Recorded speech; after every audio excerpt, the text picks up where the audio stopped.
1941-жыл Улуу Ата мекендик согуш башталган алгачкы күндөрдө эле Кыргызстандын аймактарында жоокерлер согушка аттанган. Көпчүлүк жаш күчкө толгон жоокерлер согуш талаасына жөнөтүлгөн болсо, эмгекке жаш балдар жана аялдар тартылган.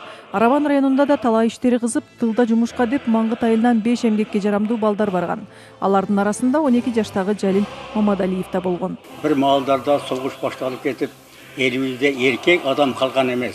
Жалил Мамадалиев өмүрүн эмгекке арнаган. Дээрлик 1 кылымга жакын өмүр сүргөн эмгек ардагери согуш күндөрүн күн сайын эстерин айтып, жыргалдуу заманга талыкпаган аракеттин арты менен жеткенин эскерет. Элдин берген жардамы биздин топканыбыз эле фронт деп калдык.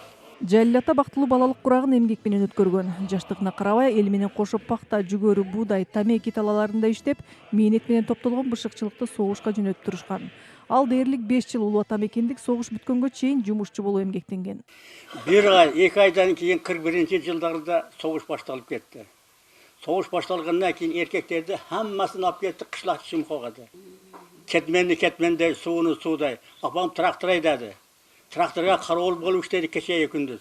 Улуу Ата мекендик согуш бүткөн соң мекенге кызмат кылууга киришкен Жалил Мамадалиев мектепти бүтүп, атайын окуун окуп, 1951-52 жылдары мугалим болуу эмгектене баштаган. 1952-жылы армияга аттанат.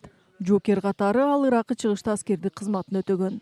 Bir соткеде 1,5 кило нон берди. Ошону кайкта карындашы бар, мен үшөөбүз. Апам талап иштейт. 4 нонду бизге берди да, 2тасын талап иштейт. Мына ушундай кыйынчылыктар көргөнбүз. Эч бала жок. Өмүрүн эмгекке арнаган ардагер балдарына да азыркы күнгө чейин мээнет кылууну гана үйрөткөн. Анын таалимин жана тарбиясын балдары неберелери да алган. Бул киши ошо тылда дагы Улуу Ата мекендик согуш мезгилинде 2 фронт деп коетиле, ошол жерде эң активдүү катышып, бир канча сыйлыктардын ээси болгон. Табелчи деп коетиле о малда. Бирге пактачылык бригадада табелчилик дагы кылган бул. Ошо атам кээде мынтип отурганда баягы согушта тылда жүргөндө немеде окоптордо жатып калгандарыны, баягы неме кылгандарын, жамгырда калып, карда калып, ушинтип көп кыйынчылыктарын айтып берчү эле бизгечи. Я бисмиллахир-рахманир-рахим.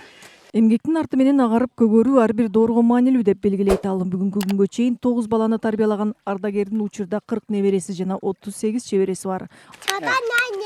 Орден да кызым, орден берген.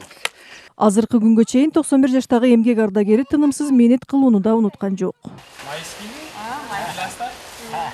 Махпурат Алибаева, Нурсултан Абдыкерим уулу, Ынтымак.